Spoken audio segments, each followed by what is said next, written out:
कुठे पाहावेत? आपण पाहू गेलो तर आपल्याला संत ओळखता येतील का?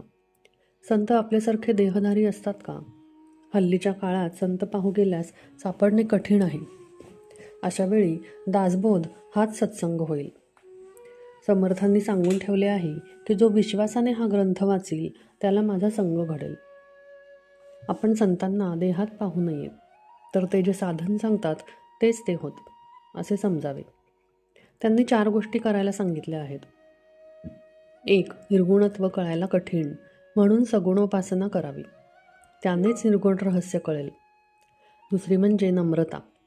अभिमानाने परमात्मा दुरावतो. सर्वांशी जो नम्र तो भगवंताला प्रिय असतो.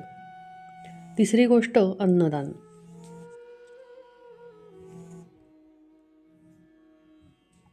कलियुगात यथाशक्ती अन्नदान करीत जावे.